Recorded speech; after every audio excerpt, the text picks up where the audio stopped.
Guys welcome to source point. आज अभी हम लोग डिस्कस करने वाले PT 365 जो कि हमारी विजन IAS की है।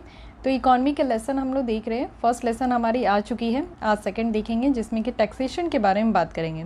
टैक्सेशन में आप देखो दो तरीके की टैक्स काफ़ी ज़्यादा न्यूज़ में रही है। एक तो retrospective taxation and second one is global minimum corporate tax rate.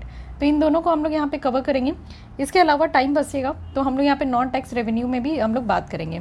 तो चलिए स्टार्ट करते हैं रेट्रोस्पेक्टिव टैक्सेशन के बारे में। सबसे पहले ये समझिए कि ये न्यूज़ में क्यों है। रिसेंटली पार्लियामेंट के द्वारा एक कानून लाया गया जिसे टैक्सेशन लॉज अमेंडमेंट एक्ट 2021 कहा जा रहा है। तो फिर से ये टैक्सेशन लॉज ऑलरेडी हमारे देश में था, अब इसको अमेंड किया गया है। तो अमेंड करके यहाँ पे आप देखो कि इनकम टैक्स एक्ट 1961 और साथ ही फाइनेंस एक्ट 2012 है, यहाँ पे इसको भी अमेंड किया गया है। और साथ ही 2012 का जो रेट्रोस्पेक्टिव टैक्स लॉ था उसको स्क्रैप कर दिया गया है। ठीक है, तो ये चीज़ें ध्यान रखनी है। अब समझते हैं कि रेट्रोस्पेक्टिव टैक्सेशन होता क्या है और इसके साथ इंडिया का क्या एक्सपीरियंस है। ये बैकवर्ड लुकिंग टैक्स है। एक्चुअली देखिए टैक्स क्या होता है कि जब आप लोग कुछ भी चीज़ें खरीदने जाते हो मार्केट में या कहीं पे भी आप होटल वगैरह रेस्टोरेंट वगैरह में खाने जाते हो तो आप वहाँ पे टैक्स पे करते हो या कुछ भी सामान खरीदते हो। तो आज की डेट में GST लगती है, तो आपका स्टेट GST अलग, सेंट्रल GST अलग, इस तरीके से डिवाइड होकर लगता है। बट आप ये समझो कि अगर आप आज के डेट में हो लेकिन अगर आपसे 5 साल पहले की आपने कुछ खरीदी होगी और उसके लिए आज आपको टैक्स देना पड़े तो फिर आपको कैसा लगेगा। तो यही बातें हैं कि इसको हम लोग पीछे जाकर अगर कोई सामान आपने खरीदा है और उस पर अगर टैक्स लगाया जाता है आज की डेट में, मान लीजिए 5 साल 10 साल पहले आपने कुछ खरीदा है, तो ये क्या होता है ना कि इसको कहते हैं रेट्रोस्पेक्टिव, यानी कि पीछे वाली चीज़ों पर टैक्स लगा देना।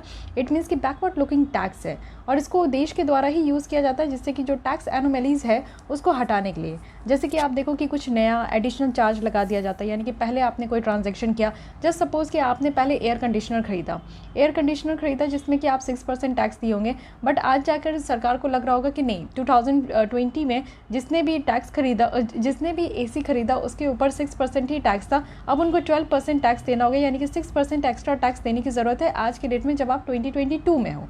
ओके, तो ये चीज़ें क्या होता है ना कि कई तरीके का आप देखते हो कंपनीज़ के द्वारा लूप होल्स होते हैं, कानूनी तौर पर जो है वो ऐसे जो है टैक्स की चोरी करते हैं या फिर कानूनी तौर पर कुछ ना कुछ वो इस तरीके का लूप होल्स रखते हैं। तो जब सरकार को पता हो चलता है, किसी देश को पता चलता है, तो वो क्या करते हैं ना कि उस कंपनीज़ को सबक सिखाने के लिए उन पीछे जाकर वो टैक्स वसूलने लगते हैं।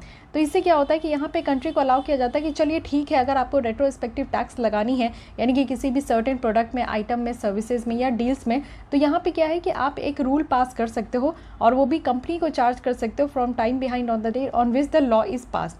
जब से ये लॉ पास हुआ है और उसमें जो टाइम मेंशन्ड है उसी में से जाकर यानी कि 2020 से अगर उस एयर कंडीशनर वाले कंपनी को अगर टैक्स वहाँ पे अगर आपको टैक्स चार्ज करानी है तो आप करवा सकते हो। ऐसा भी देश को जो है अलाउ किया गया है। तो ये रेट्रोस्पेक्टिव टैक्सेशन के तहत आप देखोगे। ठीक है, तो कंपनीज़ को जस्ट यहाँ पे आप जानते हो कि बहुत सारी कंपनी है जो कि टैक्स चोरी करने के लिए, टैक्स इवेशन के लिए बहुत तरीके का जो होता है ना कि वो तरीका अपनाती है। तो उस तरीके से जो है अपने आप को स्टेबल करने के लिए और उस कंपनी को सबक सिखाने के लिए सरकार इस तरीके का काम करती है।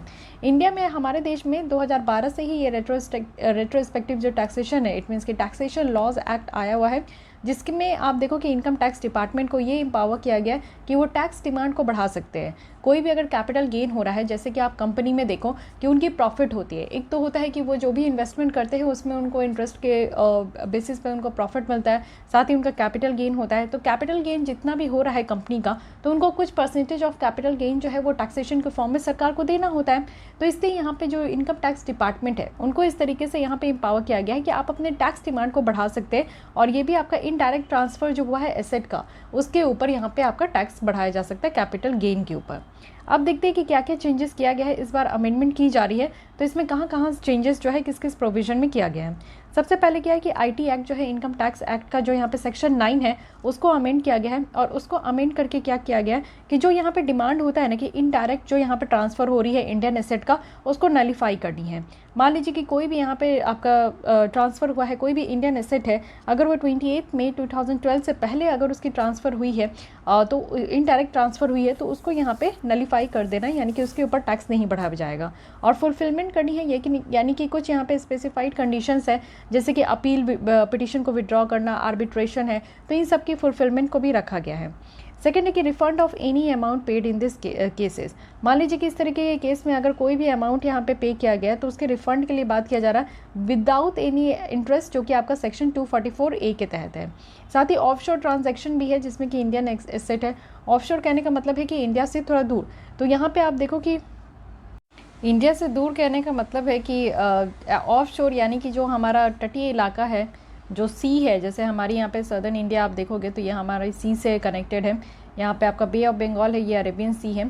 तो इसमें क्या होता है कि ऑफ शोर यानी कि एकदम से आपका कॉर्नर ऑफ द सी में आपका, ठीक है, लेकिन वो इंडिया के मेनलैंड से दूर नहीं होगा, लेकिन हाँ इंडिया के बेसिकली आप देखो कि इसको ऑफ शोर कहा जा रहा है, यानी कि हमारे यहाँ पे लैंड से दूर जो आपका सी एरिया में है ना, वहाँ पे, ठीक है। तो ऑफशोर ट्रांजैक्शन भी हो रहा है जिसमें हमारा इंडियन एसेट है, तो उसको भी एग्जीक्यूट अगर 28 मई के बाद किया गया तो अभी भी वो टैक्सेबल होगा। इट मीन्स कि 2012 में ये कानून आया, तो 2012 के बाद से जो भी यहाँ पे आपका ट्रांजैक्शन हुआ है वो टैक्सेबल कहा गया है, और ऐसा कोई भी retrospective application of the law नहीं है, तो ये अभी भी टैक्सेबल है। तो यही बातें कही गई है कि इसको कह रहे हैं हम लोग रेट्रोस्पेक्टिव। अब कंक्लूजन में कहा गया है कि जो न्यू इस तरीके का कानून लाया जा रहा है, इससे क्या होगा ना कि ज़्यादा से ज़्यादा ट्रांसपेरेंट होगी, स्टेबल होगा और प्रिडिक्टेबल टैक्सेशन रिजिम होगा। हमारे देश में आप देखो सबसे बड़ी प्रॉब्लम यही होती है कि लोग जो है टैक्स पे करना नहीं चाहते हैं। उन्हें लगता है कि जो भी कमाया है वो हमारे पास होना चाहिए, सरकार के पास नहीं जाना चाहिए।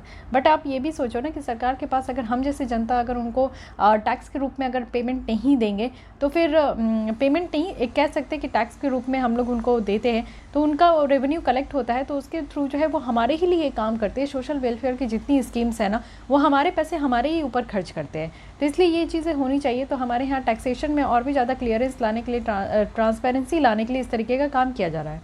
इससे एक पॉजिटिव सिग्नल इन्वेस्टर्स को भेजा जाता है इंडिया को लेकर कि वो जितनी भी लेगेसी इशूज़ है उसको शॉर्ट आउट करें, जिससे कि जो इन्वेस्टमेंट है वो इम्प्रूव हो पाए, ठीक है। और ये चीज़ें आप जान रहे हो कि कोविड-19 में काफ़ी ज़्यादा यहाँ पे प्रॉब्लम अराइज हुई है, और काफ़ी ज़्यादा जो है टैक्सेशन में जो कलेक्शन है वो कम हो गया है। तो इसलिए जो कलेक्शन कम हुआ है उसको भी यहाँ पे ओवरकम किया जाएगा इस रेट्रोस्पेक्टिव टैक्सेशन के थ्रू। अब देखते हैं कि सॉवरेन राइट टू टैक्स और इसकी लिमिट क्या है। राइट टू टैक्स क्या है, यानी कि राइट टू टैक्स आपका फंडामेंटल राइट नहीं है, बट एक सॉवरेन पावर है। कॉन्स्टिट्यूशन ऑफ इंडिया में आप देखो सरकार को ये एम्पावर तो किया गया है कि आप टैक्सेशन लगा भी सकते हो, चार्ज भी कर सकते हो, except by the authority of the law. यानी कि यहाँ पे जो है सरकार को ये पूरी तरीके से हमारे संविधान ये पावर देती है कि आप टैक्स लगा सकते हो। और साथ ही साथ यहाँ पे इन्वेस्टर स्टेट जो डिस्प्यूट सेटलमेंट है उसके द्वारा भी यहाँ पे ये जो ट्रिब्यूनल है ये भी है कि अगर टैक्स से लेकर कोई भी इन्वेस्टमेंट से लेकर अगर कोई भी डिस्प्यूट है तो वो इस ट्रिब्यूनल के द्वारा यहाँ पे आपका पूरी तरीके से रिजॉल्व किया जाता है। साथ ही ये बायलैटरल इन्वेस्टमेंट ट्रीटी है जो कि सर्टेन लिमिट्स रखती है राइट्स में, जैसे कि एक्सप्रोप्रिएशन है, नो कॉन्फिस्केशन है, क्लेम ऑन प्रॉपर्टी है।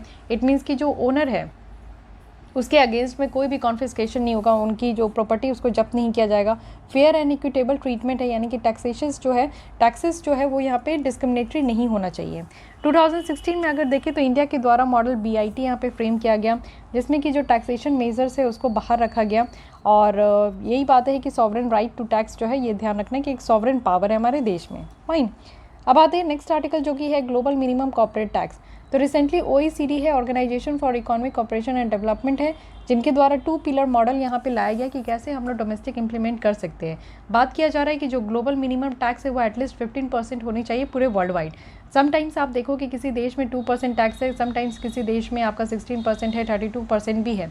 तो इससे क्या होता है कि जो कंपनी है वो तो टैक्स इवेट करना चाहती है, तो कंपनीज अपनी जो ब्रांच है वो उस जगह खोलती है, या पेरेंट उनकी भी जो ब्रांच होती है वो उसी जगह ओपन होती है, इस्टेब्लिश होती है, जहाँ पर टैक्स कम पे करना होता है। तो इसलिए कहा गया कि ऑल ओवर वर्ल्ड में जो है कॉर्पोरेट टैक्स एक होना चाहिए, जिससे कि इक्वालिटी निकल कर आए। अब global minimum tax corporate tax है क्या, ये एक इंक्लूसिव फ्रेमवर्क है, यानी कि base erosion and profit shifting का ये एक आपका पार्ट हो गया है। बेस इरोजन यानी कि देखो जैसे कि बहुत सारी कंपनी है, अमेजन है, गूगल है, तो वो ऐसी जगह पे ये सारी कंपनी देखने को मिलेगा जो कि टैक्स हेवन कंट्री है, या फिर वहाँ पे बहुत कम टैक्स पे करना होता है। और अगर मान लो कि ये कंपनी जो है वैसे कंट्री में है जहाँ पे बहुत हाई टैक्स देना होता है, तो वहाँ पे हाई टैक्स देना हो रहा है जैसे कि 12% देना है, और एक देश है जहाँ पे 2% देना है या फिर नहीं देना है, तो ये कंपनी जो है यहाँ से अपनी बेस इरोड कर देगी। इट मीन्स कि यहाँ पे इनका एस्टैब्लिशमेंट था ये हटाकर जो है 2% वाली या फिर यहाँ पे 0% वाली जगह पे ले आएगी। तो यहाँ पे हटाए या ना हटाए, यहाँ पे आप देखो कि अपनी जो ब्रांच है वो भी ओपन कर सकते हैं, जिससे कि वो यहाँ पे टैक्स नहीं पे करे, और जहाँ पे प्रॉफिट हो रहा है ना वहीं पे कंपनी अपनी शिफ्ट होती है। तो इसका पार्ट है यहाँ पे कॉर्पोरेट मिनिमम, यहाँ पे ग्लोबल मिनिमम कॉर्पोरेट टैक्स, जो कि G20 कंट्रीज़ और OECD के द्वारा ही इसको अप्रूव किया गया है। साथ ही साथ आप देखो कि बेस इरोजन और प्रॉफिट शिफ्टिंग जो है, इसका मतलब होता है कि टैक्स प्लानिंग स्ट्रैटेजीज़ है। जितनी भी MNC कंपनीज़ है ना, मल्टीनेशनल कंपनीज़ है, वो यहाँ पे इस तरीके से स्ट्रैटेजी रखती है टैक्स को लेकर कि उनको यहाँ पे कम टैक्स पे करना पड़े। फाइन। अब ग्लोबल मिनिमम कॉर्पोरेट टैक्स की बात करें तो यहाँ पे ज़रूरत होता है कि एक मिनिमम टैक्स लगाना हो जो लार्ज मल्टीनेशनल कंपनीज़ है, जिससे कि बहुत सारे फर्म्स के द्वारा जो एफर्ट्स लगाया जा रहा है ना उसको काउंटर कर सके। यानी कि बहुत सारे जो फर्म्स है, कंपनीज़ है, वो अपने यहाँ पे अपने देशों को टैक्स नहीं पे करना चाहते, या फिर उस देशों को भी टैक्स नहीं पे करते जहाँ पे उनकी वहाँ जहाँ पे उनकी ब्रांचेस है और जहाँ पे वो काम कर रहे हैं। तो इस तरीके से इसको हटाने के लिए यहाँ पे ग्लोबल मिनिमम कॉर्पोरेट टैक्स लाया गया।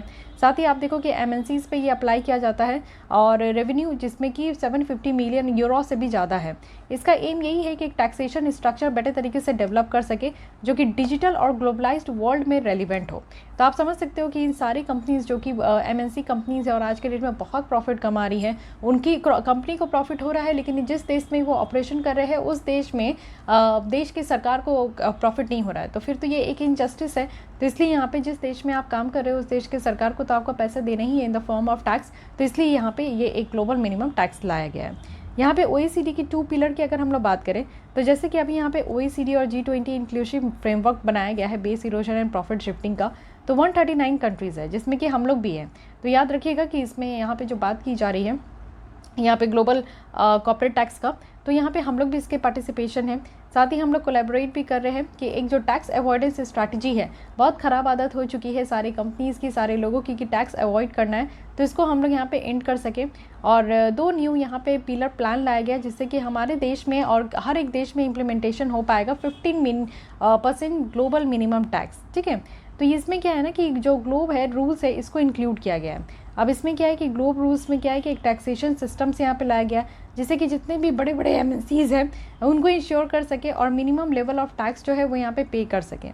साथ ही रूल्स है जिसके थ्रू आप देखो कि टॉप अप टैक्स भी क्रिएट किया गया जो कि प्रॉफिट के ऊपर अप्लाइड होता है किसी भी जुरिस्डिक्शन में, जब भी इफेक्टिव टैक्स रेट जो है वो आपका मिनिमम 15% से कम हो। चलिए, बात तो हो गया, समझ तो लिए कि हाँ यहाँ पे हमारे पूरे वर्ल्ड वाइड जो है ये ग्लोबल मिनिमम टैक्स रेट आएगा, लेकिन हमारे देश में क्या इफेक्ट होगा। तो अगर हम लोग एक्सपर्ट के अकॉर्डिंग देखें तो ये कहा जा रहा है कि हमारे देश को फ़ायदा होगा। इट मीन्स कि जो इफेक्टिव अगर डोमेस्टिक टैक्स रेट अगर यहाँ पे एक थ्रेशोल्ड से ऊपर हो तो हमारे देश में जो है इन्वेस्टमेंट अट्रैक्ट हो पाएगा, ज़्यादा से ज़्यादा लोग इन्वेस्टमेंट कर पाएंगे। साथ ही यहाँ पे जो आज के डेट में डिजिटल सर्विस टैक्सेस जो एग्जिस्ट कर रही है वो हट पाएगा। अदर जितनी यूनिलैटरल मेजर्स है वो 2023 तक हट पाएगा। जैसे कि आप देखो कि हमारे देश में एक इक्वलाइजेशन लिवाई लगाया जाता है। इक्वलाइजेशन लिवाई जो है वो 2016 में आया था। ये भी उन सारे देशों के लिए आया था जैसे कि अमेजन, फ्लिपकार्ट, ये सारी कंपनी हैं जिनकी पेरेंट ब्रांच तो कहीं और है, लेकिन हमारे देश में तो ये सर्विस प्रोवाइड कर रहे हैं ना। तो on the basis of providing service they have to pay tax on, उनको यहाँ पे हमारे गवर्नमेंट ऑफ इंडिया को टैक्स पे करना होगा, जिसके लिए इक्वलाइजेशन टैक्स लाया गया था जो कि 6% रखा गया था, 2% भी रखा गया था।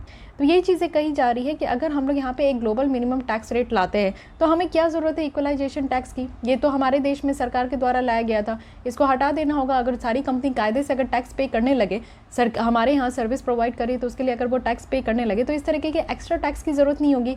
साथ ही लार्ज जितने इंडियन हेडक्वार्टर्स है, आप देखो MNE का, मल्टीनेशनल इंटरप्राइजेस का जितनी भी हेडक्वार्टर्स है, तो उनको भी यहाँ पे इन सारे पिलर्स के साथ कंप्लाई करना होगा। और इंडिया को भी ज़रूरत है कि वो अपनी टैक्सिंग राइट को शेयर करे, वो भी अदर कंट्रीज़ के साथ। और साथ ही साथ हमारी जो यहाँ पे रेवेन्यू लॉस हो रही है इस तरीके के डिजिटाइज्ड वर्ल्ड के कारण और इस तरीके के डिजिटाइज्ड कंपनी के कारण हमारी जो रेवेन्यू लॉस हो रही है वो भी, इससे भी हम लोग उभर पाएंगे। हमारे पास भी, हमारे सरकार के पास भी रेवेन्यू कलेक्ट हो पाएगा। तो आफ्टर ऑल देखो कि ग्लोबल मिनिमम कॉर्पोरेट टैक्स को इम्प्लीमेंट करने से फ़ायदा ही फ़ायदा, कहीं से नुकसान नहीं है। अब आते हैं नेक्स्ट टॉपिक जो कि है नॉन टैक्स रेवेन्यू। तो इसमें देखिए आप डायरेक्ट मोनेटाइजेशन की बात की जाती है फिस्कल डेफिसिट की। जैसे आपको पता है फिस्कल डेफिसिट कहने का मतलब है कि जब सरकार की रेवेन्यू, यहाँ पे रेवेन्यू कलेक्शन कम हो जाए और खर्चे ज़्यादा हो जाए। जैसे आपके पास में मान लीजिए कि 1000 रुपीज़ है, ठीक है, और आपके खर्चे जो है अगर 1500 रुपये हो जाए तो ऑब्वियसली किससे हम लोग कहेंगे कि आपकी जो स्थिति है वो फिस्कल डेफिसिट वाली है। इट मीन्स कि आपके पास जितनी रेवेन्यू थी उससे ज़्यादा आपने खर्च कर दी, यानी कि आपने जो है 500 रुपीज़ उधार लिया, कहीं ना कहीं से ये बोरो किया है। तो इसलिए इसी तरीके से हमारे देश की भी हालत है कि वो कहीं ना कहीं से बोरो करते हैं। अब यही चीज़ कहा जा रहा है कि जितनी यहाँ पे सरकार को पैसे की कमी है, जो यहाँ पे डेफिसिट हो रहा है, क्यों ना उसको डायरेक्ट मोनेटाइज कर दे। इट मीन्स कि हमारे यहाँ एक सेंट्रल बैंक भी है जिसे आरबीआई कहते हैं, तो क्यों ना आरबीआई अगर पैसे प्रिंट करने का काम ही करती है तो वो प्रिंट करके सरकार को दे दे, जिससे कि सरकार की जो डेफिसिट है वो ख़त्म हो जाएगी, है कि नहीं। सिंपल फंडा है। लेकिन अब समझते हैं कि ऐसा क्यों नहीं होता है। देखिए, एक डिबेट हमेशा चलते रहता है कि क्या हमारे सरकार को जो फिस्कल डेफिसिट में चल रहे हैं उनको डायरेक्ट मोनेटाइजेशन कर लेनी चाहिए कि नहीं, वो भी आरबीआई के द्वारा। तो पहले समझते हैं कि फिस्कल डेफिसिट और साथ ही साथ फाइनेंसिंग। तो आज की डेट में आप देखो, क्योंकि हमारे यहाँ कोविड-19 थी, उससे पहले जीएसटी कल हमारे यहाँ इम्प्लीमेंट हुआ था 2017 में, और फिर उसके बाद जीएसटी से हम लोग उभरे नहीं। देखिए 2016 में डिमोनेटाइजेशन हो गया था, ठीक है। तो डिमोनेटाइजेशन के कारण जो 500 और 1000 के रुपीज़ को बैन किया गया था, उसकी लीगल टेंडर खत्म कर दी गई थी, तो उसके बाद से प्रॉब्लम हुई। फिर 2017 1 जुलाई को जीएसटी इम्प्लीमेंट कर लिया गया। तो इसके अलावा इसके बाद भी और प्रॉब्लम हुई, हालत ख़राब हो गई लोगों की। अब यहाँ पे बचा खुचा कसर जो था वो 2020 में कोविड ने कर दिया। तो पूरी तरीके से आप देखो कि सरकार के पास रेवेन्यू कलेक्ट होने का तो बात ही नहीं बन रहा है, हमेशा खर्चे ही खर्चे ज़्यादा हो रहे हैं। तो इसलिए यहाँ पे आप देख सकते हो कि 9.3% जीडीपी का रहा है 2020 और 2021 में, और ये कहा जा रहा है कि इसको कम करके 6.8% तक नेक्स्ट ईयर रहेगा। तो इसलिए यहाँ पे जो फिस्कल डेफिसिट को फाइनेंस करने के लिए बहुत सारे नंबर ऑफ ऑप्शंस है जो कि सरकार के पास अवेलेबल है। तो क्यों नहीं सरकार उसको यहाँ पे ऑप्ट करती है। डायरेक्ट मोनेटाइजेशन बेस्ट है, जहाँ पे सेंट्रल बैंक जो है वो करेंसी प्रिंट कर देगी और जितना भी यहाँ पे सरकार का जो डेफिसिट है वो ओवरकम हो जाएगा। देखिए, ये तब होता है जब गवर्नमेंट जो है प्राइवेटली यहाँ पे एक बॉन्ड प्लेस करती है, यानी कि अगर यहाँ पे सेंट्रल बैंक को एक बॉन्ड दे दे सरकार के द्वारा, तो आरबीआई गवर्नमेंट बॉन्ड को परचेज कर लेगी प्राइवेट मार्केट में, और फिर यहाँ पे मनी सप्लाई जो है इस सिस्टम में आ जाएगा। तो ये देखिए, इतना ज़्यादा ज़रूरी नहीं होता है कि एक्चुअल जो प्रिंटिंग ऑफ मनी है ना, यानी कि सेंट्रल बैंक जो है आरबीआई अगर प्रिंट करती है और वो सरकार को दे देती है, तो इससे क्या होगा कि यहाँ पे सरकार के पास पूरे पैसे आ जाएंगे और फिर इन्फ्लेशन बनने की चांसेस हो जाती है। तो यहाँ पे एक अच्छा ऑप्शन ये कभी नहीं माना जाता। नहीं तो किसी भी देश में आप फिस्कल डेफिसिट वाली प्रॉब्लम देखोगे ही नहीं। इसको हेलीकॉप्टर मनी भी कहा जाता है, यानी कि हेलीकॉप्टर चल रही है और उससे मनी की बरसात हो रही है और सब लोगों के पास पैसे आ जा रहे हैं, यानी कि large some of new money जो है वो प्रिंट किया जा रहा है और हमारे इकॉनमी में लाया जा रहा है जब भी क्राइसिस आ रही है। रिसेशन की भी बात होती है, जैसे कि आप देखो कि रिसेशन कंटिन्यूस, जो अगर दो आपका जो क्वार्टर है उसमें अगर यहाँ पे हालत ख़राब हो, जीडीपी डाउन हो और इकॉनमिक ग्रोथ अगर लो हो, तो उसमें रिसेशन लाइक कंडीशन आ जाती है, तो उस समय भी डायरेक्ट मोनेटाइजेशन हो सकता है। फाइनेंसिंग फिस्कल डेफिसिट आप देखो 3 तरीके से। एक तो है जितना भी डेट है, कर्ज है, साथ ही यहाँ पे क्या होगा कि कैपिटल मार्केट से जो बोरिंग किया जाता है बाय इशूइंग डिफरेंट जो इंस्ट्रूमेंट है। जैसे कि आप देखते हो कि सरकार के पास अगर पैसे कम होती है तो सरकार यहाँ पे टी बिल इशू करती है, बॉन्ड इशू करती है कि कोई ना कोई इसे परचेज करे और सरकार के पास पैसे आए। तो ये एक होता है अपने कर्ज को कम करने का। साथ ही इंटरनल डेट है, जो कि सरकार जो है अपने ही कंट्री के अंदर जो है वो बोरो करती है, मेनली आरबीआई से बोरो करती है। एक्सटर्नल डेट भी लेने का अधिकार है सेंट्रल गवर्नमेंट को कि बाहर वाले देशों से बोरो कर लो कि भैया कुछ पैसे दे दो, अभी हमारे पास कम है, तो ये भी चलता है। तो उसके बाद आप देखो एक्सटेंडिंग सोर्स ऑफ रेवेन्यू, यानी कि कुछ ऐसा काम करो जिससे कि जो पैसे आने का सोर्स है वो यहाँ पे बढ़ जाए, टैक्स बढ़ा दो।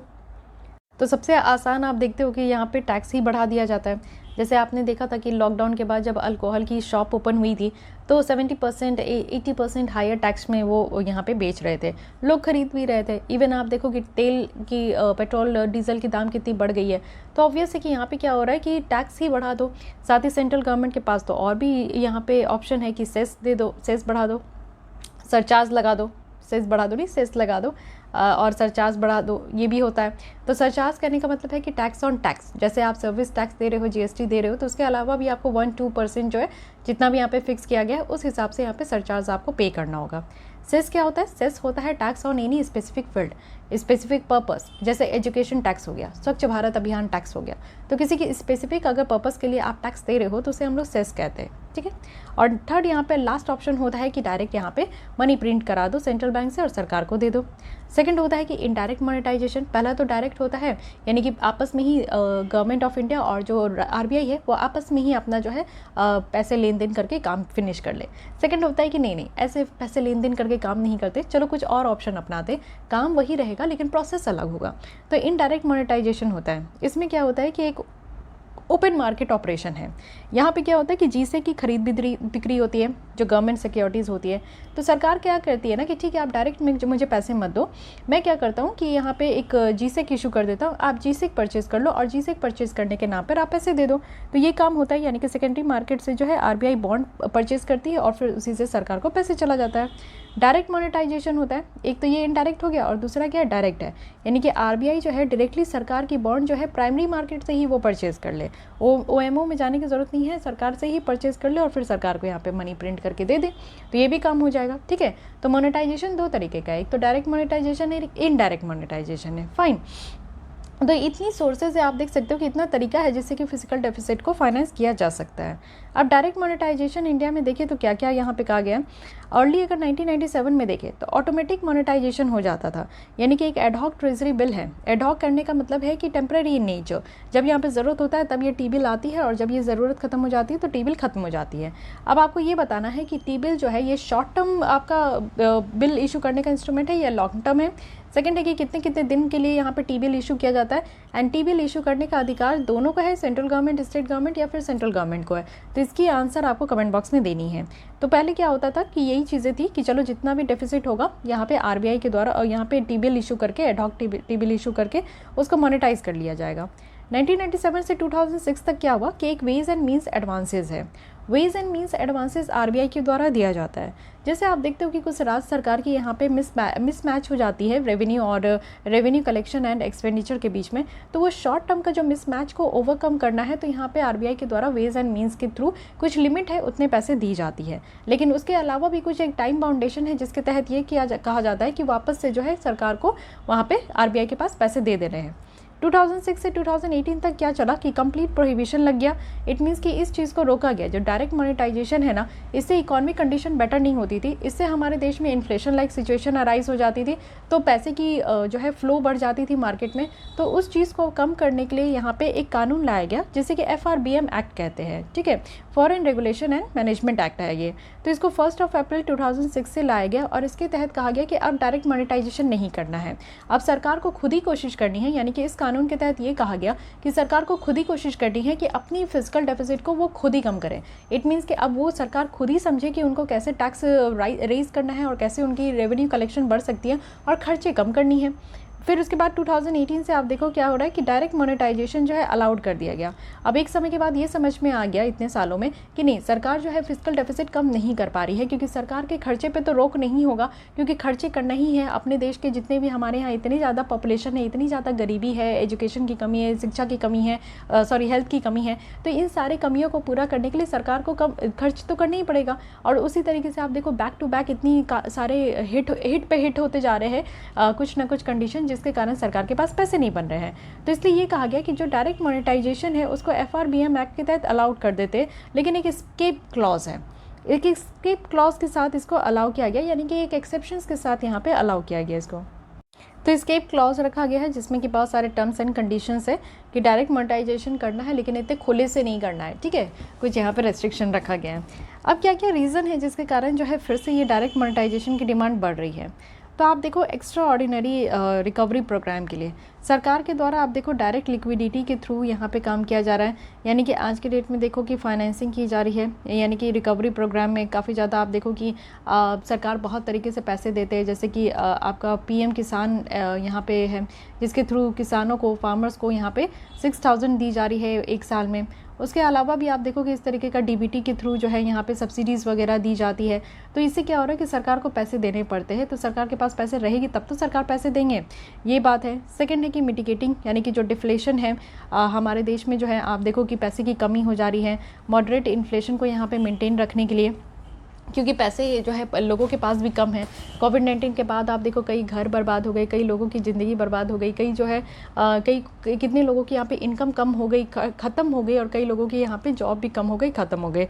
तो इन सबको इस्टेब्लिश करने के लिए, साथ ही फिजिकल स्टेबिलिटी को मेंटेन करने के लिए, यानी कि जो भी इश्यूज़ है जैसे आप देखते हो कि लोग जो है लिमिटेड सेविंग कर पा रहे हैं और इंटरेस्ट रेट जो है वो इंक्रीज़ हो गया है, गवर्नमेंट बोरोइंग कॉस्ट देखने को मिल रहा है। तो इन सब के कारण आप देखो कि यहाँ पे फाइनेंशियल स्टेबिलिटी भी बहुत ज़्यादा ज़रूरी है। और इन्फ्यूज़ लिक्विडिटी, आप देखो फाइनेंशियल सिस्टम में लिक्विडिटी भी इन्फ्यूज़ किया जा रहा है। फर्दर आप देखो कि क्या करने की कोशिश की जा रही है कि इंटरेस्ट रेट कट करने की कोशिश की जा रही है, बट ये इतना पॉसिबल है नहीं, क्योंकि कुछ यहाँ पे हमारे देश में भी इन्फ्लेशनरी कंसर्न है। आप देखो कि हमारे देश में कहा जाता है कि +-2 होना चाहिए, सॉरी +-4 होना चाहिए, यानी कि मिनिमम जो इन्फ्लेशन की रेट है वो यहाँ पे 2 से 6 तक होना चाहिए। तो +-4 को यहाँ पे मेंटेन करना पड़ता है इन्फ्लेशन को मेंटेन करने के लिए। अगर इससे कम होता है तो डिफ्लेशन लाइक सिचुएशन आ जाती है। इट मीन्स कि आप ये कह सकते हो कि हमारे देश में पैसे की कमी आ गई, तो इसलिए लिक्विडिटी को भी इन्फ्यूज़ करना ज़रूरी है। हमारे देश में आप देखो कि रेपो रेट जो है वो 4% है, और आज से नहीं, मई 2020 से, क्योंकि इतना तो इंटरेस्ट रेट रखना होगा, रेपो रेट रखना होगा, क्योंकि इन्फ्लेशन को अवॉइड करने के लिए कि ज़्यादा महंगाई ना आ जाए। अदर बेनिफिट देखें तो फर्दर जो टैक्स बर्डन है उसमें कोई इंक्रीज़ नहीं है। साथ ही यहाँ पे जो वैल्यू है सरकार की आउटस्टैंडिंग ऑब्लिगेशन का वो भी कम हो रहा है, और कुछ सम स्टैंड आप देखो तो यहाँ पे हमारी इन्फ्लेशन भी बढ़ रही है। तो इस तरीके का काम यहाँ पे किया जा रहा है, यानी कि ये सारे रीजंस है जिसके कारण आज के डेट में कहा जा रहा है कि नहीं, डायरेक्ट मोनेटाइजेशन को अलाउ करना चाहिए। अब कंसर्न क्या है, अगर हम लोग देश में अपने डायरेक्ट मोनेटाइजेशन को यूज़ करते हैं तो इससे क्या परेशानी होगी। सबसे पहले तो मैं यही बोली कि डायरेक्ट मोनेटाइज करना, आरबीआई अगर उतने मनी को प्रिंट करके अगर सरकार को दे देती है तो सरकार के हाथ में पैसे आएंगे, सरकार फिर खर्च करेंगे तो मार्केट में पैसे आएंगे, तो हाई इन्फ्लेशन आएगा, अनप्रोडक्टिव स्पेंडिंग के कारण यहाँ पे देखने को मिलेगा। ऐसा काम किया गया था जिम्बाब्वे में, तो जिम्बाब्वे में किया गया तो हाइपर इन्फ्लेशन आ गया। इट मीन्स कि आप देख सकते हो कि प्राइस जो है ना एक साल में बहुत ज़्यादा परसेंट, इतना ज़्यादा परसेंट बढ़ गया, और हाइपर इन्फ्लेशन मीन्स इतना महंगाई बढ़ गई कि लोग उसको खरीद भी नहीं पा रहे हैं। साथ ही जो आरबीआई की क्रेडिबिलिटी है ये भी खत्म हो सकती है। इट मीन्स कि अगर आरबीआई इसी तरीके से सरकार को पैसे देते रहेगी तो सरकार फॉर ग्रांटेड ले लेगी ना कि चलो ठीक है, हमारी जो खर्चे पूरा हो रहा है, खर्चे को पूरा करने के लिए एक बॉडी तो है ही, आरबीआई पैसे दे देंगे प्रिंट करके, तो आरबीआई की जो क्रेडिबिलिटी है वो तो खत्म हो जाएगी, तो उसको भी मेंटेन करना होगा। साथ ही यहाँ पे फिस्कल प्रूडेंस भी यहाँ पे हर्ट हो सकता है और इनइफेक्टिव होगा, यानी कि ineffective to increase in liquidity, क्योंकि मनी जो है वो फिस्कल प्रोग्राम के द्वारा एक्सटेंड किया जाता है। साथ ही आप देखो डिप्रिशिएशन ऑफ करेंसी है। इसी तरीके से अगर हमारे मार्केट में पैसे की बौछार रहेगी, सरकार के पास भी पूरा भरा रहेगा, तो इससे कहीं ना कहीं हमारी जो करेंसी की वैल्यू है वो डिवैल्यूएट हो जाएगी। साथ ही आप देखो कि बैलेंस करना बहुत ज़्यादा ज़रूरी है, तो बैलेंस ऑफ पेमेंट क्राइसिस भी आ सकता है अगर इसी तरीके से हमारी जो करेंसी की वैल्यू है वो डिप्रिशिएट हो गई तो। अब करेंसी की वैल्यू हम लोग कहते हैं डिप्रिशिएट हो गई, तो ये किस टर्म में हम लोग कहते हैं। करेंसी की वैल्यू जो डिप्रिशिएट होती है ना, वो आप लोग देखो कि हम लोग डॉलर के कंपैरिजन में देखते हैं। $1 इज इक्वल टू आज की डेट में अगर आप देखो तो 74 रुपीज़ है। यही अगर जब वैल्यू हमारी डिप्रिशिएट होती है तो $1 के बराबर हमें जो है यहाँ पे ₹78 तक यहाँ पे पेमेंट करना होता है। यानी कि हमारे देश से जो है यूएसए का आप देखो जो भी कंट्री डॉलर करेंसी है उनकी, तो उनको तो उतना ही पे करना पड़ रहा है, लेकिन उनके रिस्पेक्ट में हम लोग ज़्यादा पे कर रहे हैं। ठीक है, तो ये सब बातें हैं, तो ये रही पूरी बातें। ओके, तो गाइज आज के लिए बस इतनी। कल हम लोग स्टार्ट करेंगे national monetisation pipeline. So I think कि इतनी टॉपिक आपको समझ में आई होगी। अगर फिर भी कोई डाउट, कोई सजेशन रहता है तो आप कमेंट बॉक्स में लिख सकते हो। मिलते हैं कल हम लोग इसी टाइम पे। आज के लिए बस इतनी। Thank you.